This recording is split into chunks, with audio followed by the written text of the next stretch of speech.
Okey, saya lanjutkan kepada kertas arahan projek kumpulan di mana dalam pembahagian RPP merangkumi 30% di bawah projek kumpulan. Jadi seperti yang saya mention sebelum ini, korang kena assign ahli kumpulan terlebih dahulu di outer untuk projek kumpulan. Kumpulan boleh terdiri daripada ahli yang sama dalam tugasan kumpulan ataupun korang nak form group yang berbeza ahli terpulang dan numbering group pun tak semestinya kena sama dengan tugasan kumpulan. Jadi apa yang korang perlu buat dalam projek kumpulan, boleh refer dan boleh download kertas arahan projek kumpulan dalam ruangan group activities.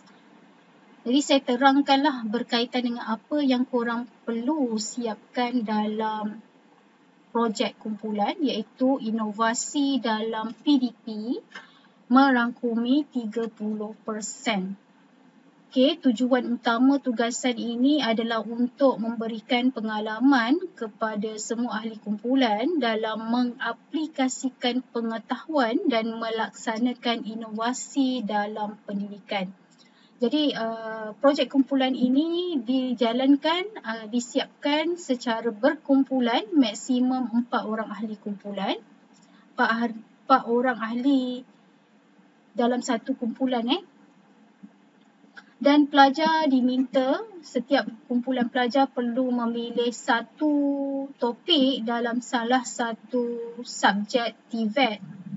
Terpulanglah apa-apa subjek TVET yang korang expert. Contohnya sebelum ni background degree civil ataupun sebelum ni background himpalan elektronik ataupun apa-apa bidang yang berkaitan dengan TVET dan korang perlu bangunkan satu bahan pembelajaran untuk topik yang dipilih dan ianya mestilah merangkumi beberapa elemen multimedia.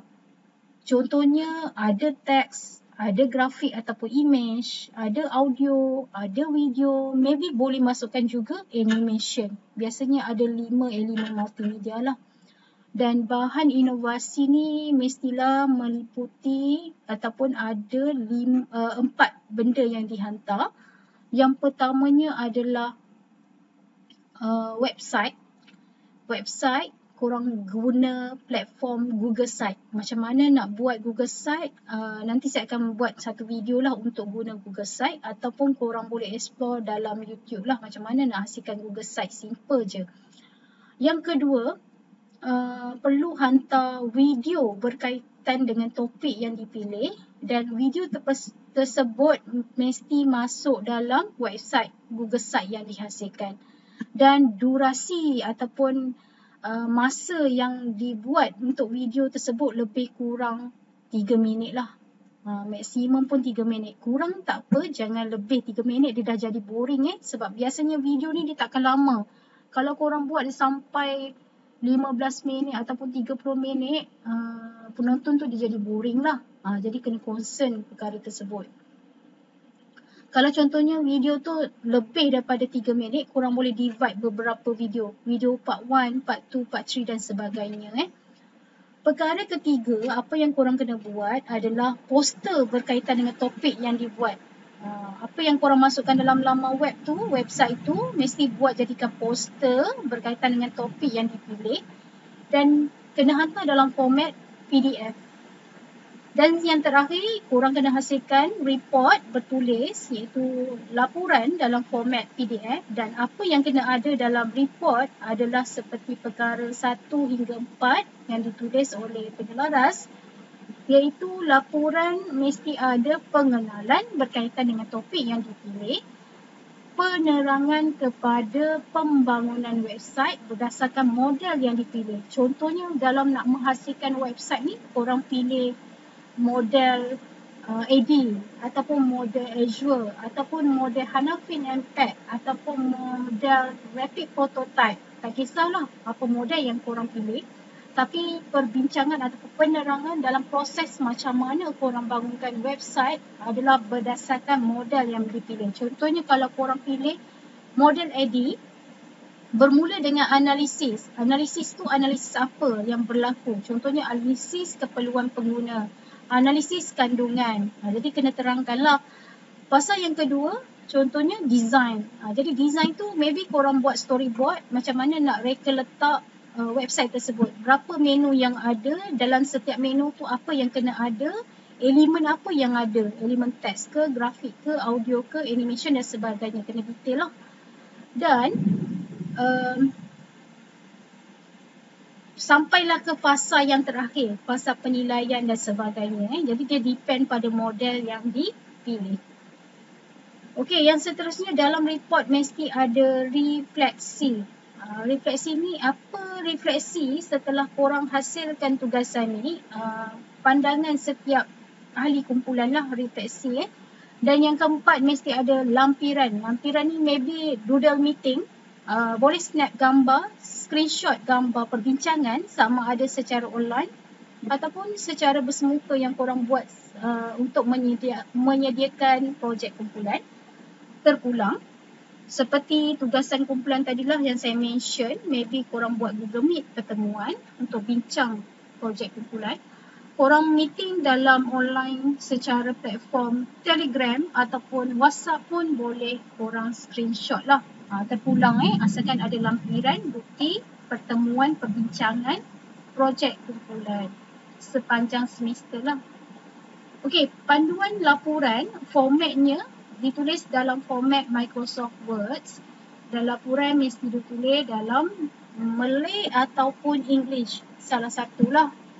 Okey, saiz tulisan mesti font size-nya adalah 12 dan jenis tulisan adalah Times New Roman dan spacing untuk dokumen tersebut mestilah 1.5 spacing.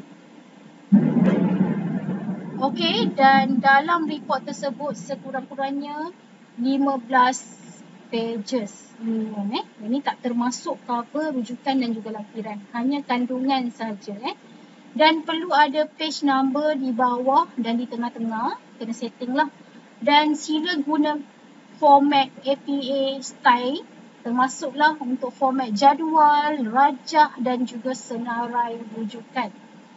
Okey, rujukan perlu ada dan rujukan perlu rujuk bahan sumber-sumber ilmiah sahaja. Okey, hantar laporan ni dalam bentuk soft copy sahaja dalam format outer ikut due date yang ditetapkan, ikut deadline yang ditetapkan.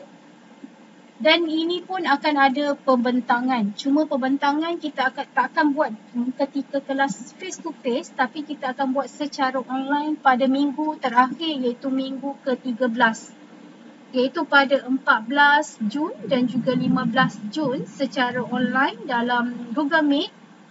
Setiap ahli kumpulan, setiap grup perlu present projek kumpulan masing-masing lah.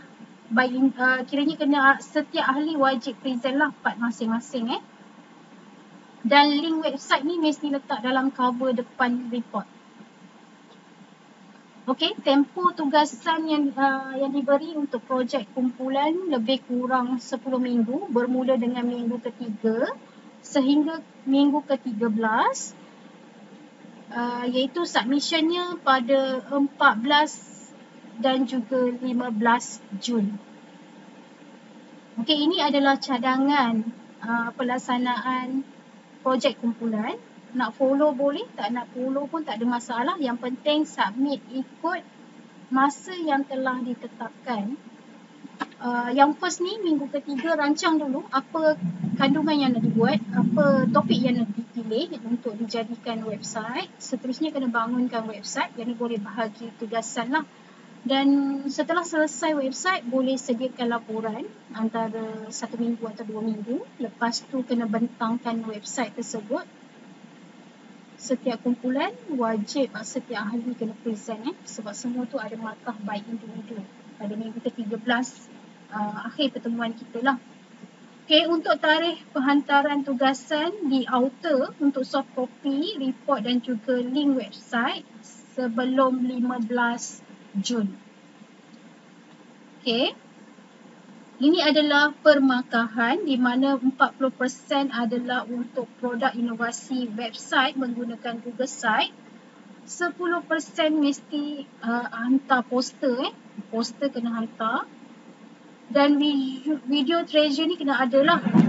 Jadi merangkumi 20%, report merangkumi 20% juga, dan presentation merangkumi 10%. Jadi totalnya adalah 100%, walaupun markah keseluruhannya akan saya divide menjadi 30% lah. Okay. Itu saja untuk penerangan projek kumpulan. Jadi boleh teruskan membuat dan boleh merancang seterusnya. Dan make sure ikut due date yang telah ditetapkan dan submit di Outer. Okay, terima kasih kelas. Kita akan jumpa pada next week untuk penerangan topik-topik yang terlibat dalam kursus ni, dan kita akan jumpa lagi. Okay, Assalamualaikum warahmatullahi wabarakatuh dan salam sejahtera.